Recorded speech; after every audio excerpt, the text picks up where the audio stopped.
There is a fire that burns in the human heart. Sometimes it warms, sometimes it destroys. And somewhere between instinct and inspiration lies a choice. Welcome to the 49th evolutionary pattern of change and its shadow reaction, its gift revolution, and the grace that's awaiting the grace of rebirth. Before I get into this, I'll share a parable about the boy at the border. At this point, please close your eyes and visualize the story I am about to share. In a forgotten land, two tribes lived side by side, divided not by land but by old wounds. One was the flame-born protectors of tradition, the other the rain-seekers who dreamed of change. Every generation, a child was born on the border, the child of two worlds, and 1 year that child was named Cairo. Cairo could hear things no one else could, the whispers of the elders' fears, the cries beneath laughter, the silence beneath anger. His soul was like a mirror, and it overwhelmed him. When he asked questions, the flame-born called him disloyal.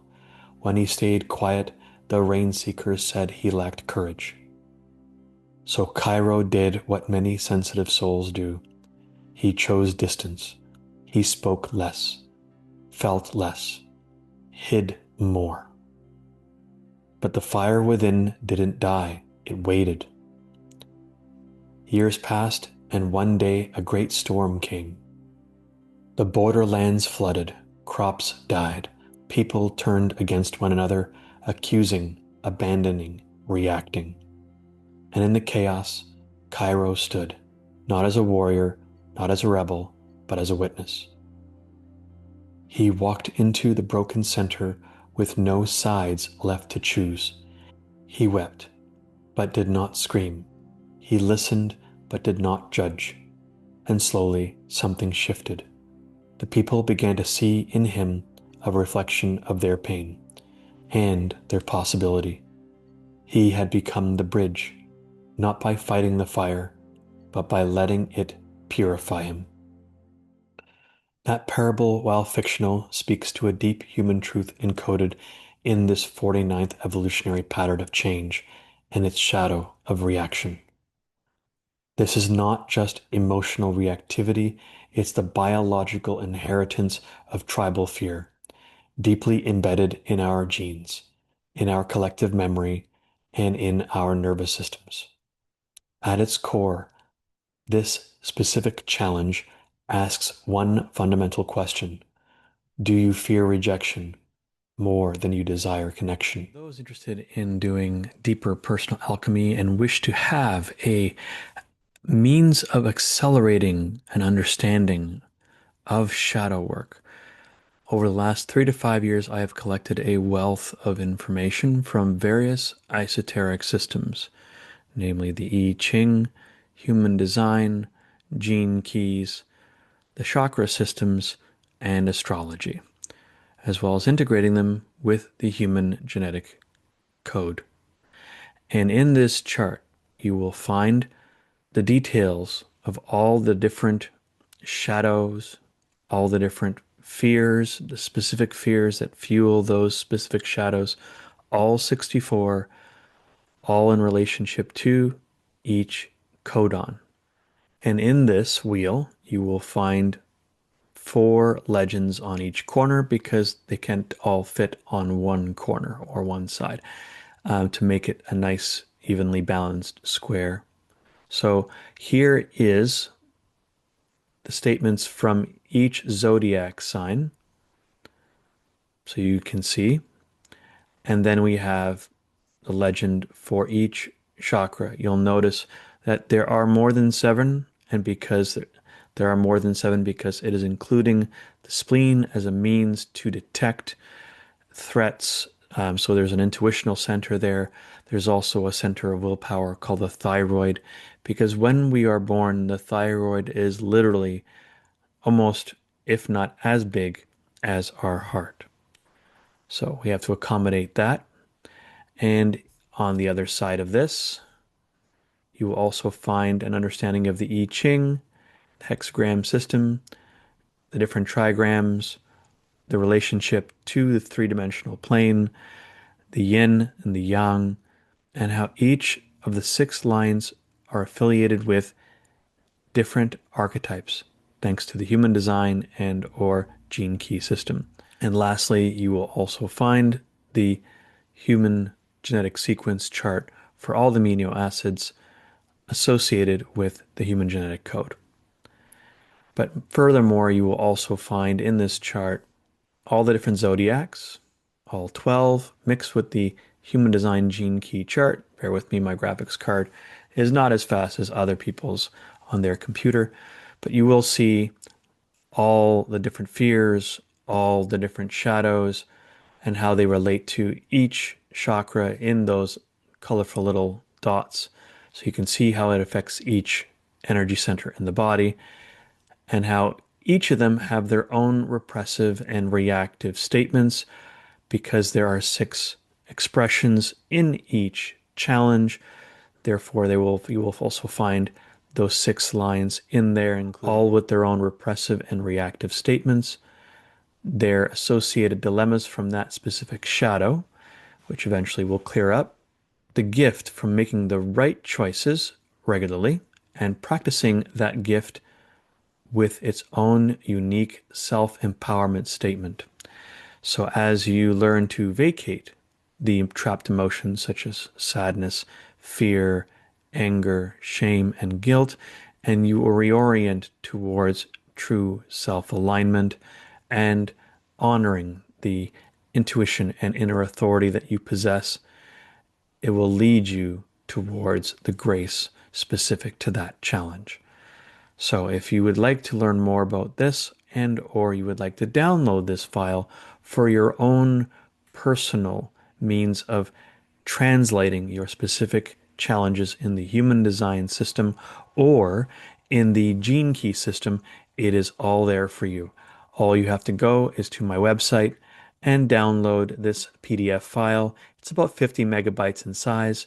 I hope you enjoy this and hope you enjoy this brief glimpse into this massive PDF with all the details about all the specific challenges you'll have in your personal self-realization path.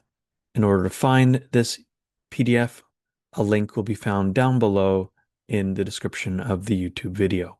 When using that elaborate and vast chart of information, you can use the human design apps found in the App Store on Google Play so that you can choose whichever speaks to you most. And as you choose whichever human design app works best for you, you can then use that towards the chart. So you get your information and your numbers. And then after that, you can use the chart as reference. For example, I use the human design app, which helps me see the specific numbers that I need to see in the top right-hand corner. The red are the unconscious. These are the ones that were imprinted when the soul decided to remain anchored in the body about 90 days before you were born, between the second and the third trimester. The black numbers indicate the conscious, more aware challenges that you know you have in your current life, based on your survival challenges and your adversities currently going on in your life. You can also find that same application in the Human Design App Store for iPhone and or iOS before you start using the chart that you have purchased online. Thank you very much. And if you ever need more information on this and you wanted a free consultation in understanding the current challenges in your life and how it relates to human design, feel free to reach out through the links below. You can also visit thegenekeys.com. There, you will also find a different kind of chart. It relates to the same challenges and same numerical sequences as found in the I Ching and Human Design. And there you'll be able to find a free profile link where you can then enter in your personal information in this field and then have a look at your specific gene key profiles and understand your genus sequence, your Venus sequence in opening up your heart, your love sequence, prosperity, and finding inner harmony. Thank you for watching this short introduction into the Wheel of Evolutionary Change and the chart that I've shown you in brief. And hopefully through those apps and through this PDF, you will find a way to decode the challenges you face and understand how to make the best choices for you and everyone you were meant to impact positively in your life. Now back to the shadow work and the evolutionary change in this video. The shadow of reaction and its fear of rejection has a companion called the shadow of intolerance in the fourth evolutionary pattern of change, and its fear that no answer can bring assurance. Its repressive nature is apathetic, and its reactive nature is nitpicky.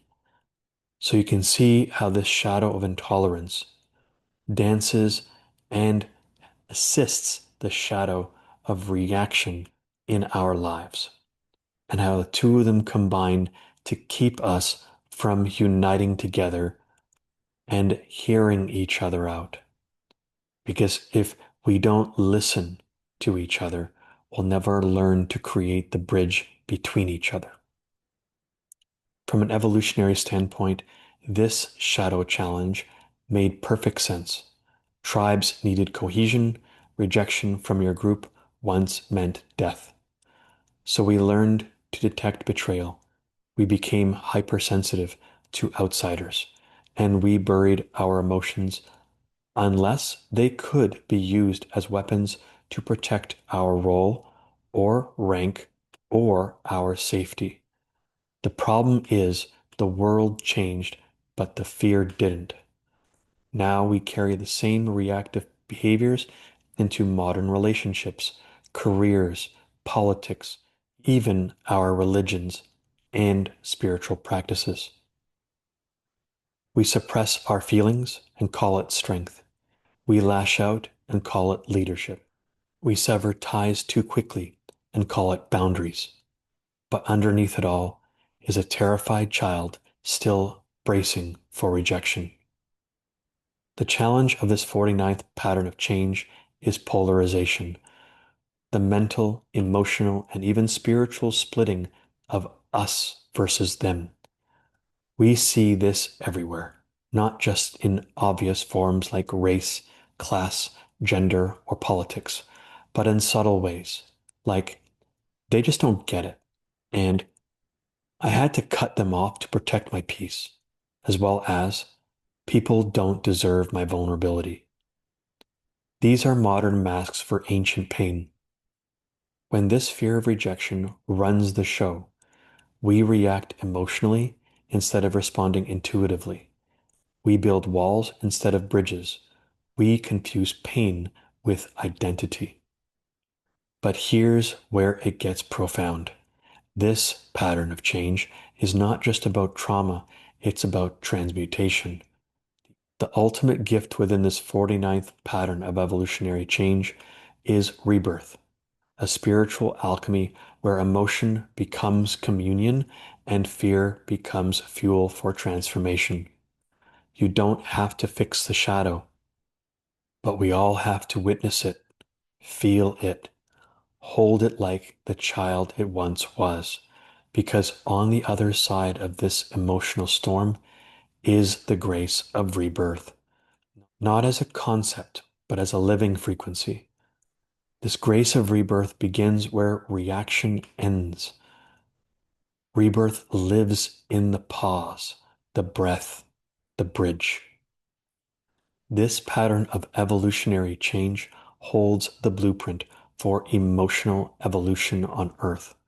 When we move from reaction to response, from judgment to clarity, from defense to devotion, we don't just heal our relationships, we prepare the nervous system of humanity for spiritual awakening. It is a collective fire of emotional transformation that will melt division and reveal unity, not through ideals, but through experience. So if you're feeling reactive at times, or you'd rather numb yourself, or feel like you don't belong. You're not broken. You're on the path. The shadow of reaction is not the enemy. It is the fire that forges our clarity. It is the wound that leads us back home. This 49th pattern of change doesn't demand perfectionism or perfection. It invites us to begin because rebirth isn't loud. It's cellular, it's sacred, and it starts inside. You'll find more about the shadow of reaction in the description below. You'll also find a couple links, one to contact me through email for a free consultation on any of the shadows that you're dealing with or struggling with. The other is a link to my website so you can learn more about me, what I do, how I do it, and why. The other three links down below are to support groups. The first one is divination systems, so you can learn and investigate about all 64 evolutionary patterns of change, transmuting the shadow to reveal the 64 gifts that we can all have the ability to integrate into our lives and then serve the people that we care about and that we're inspired to serve. And all 64 graces that are all available to us throughout the year within the cycle of changes that we go through. The next support group is emotional intelligence and mastery, so that we can understand the emotions such as fears of abandonment, fears of betrayal, fears of rejection, the angers associated with them, the sadness and the frustration of how we try to make things work the way we think they should work instead of listening internally in our heart about where to direct our creative force and our loving energy. Lastly, the emotional trauma release group, where there's a safe space where one can allow one's feelings and emotions to emerge from within, to release the repressed resentment, anger, hatred, bitterness, disappointment, rejection, abandonment, and betrayal. So we can liberate that, create vacancy so that our heart can heal and then we can learn to accept its wisdom in trying to make healthy connections again. Thank you for being on this journey with me. I hope you appreciated this video. You can hit like and subscribe. That's up to you. You can share with a friend who's going through a difficult time regulating themselves emotionally.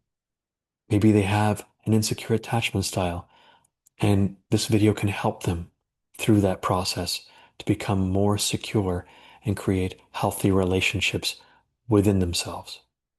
God bless you on your journey. Namaste, and good life to you all.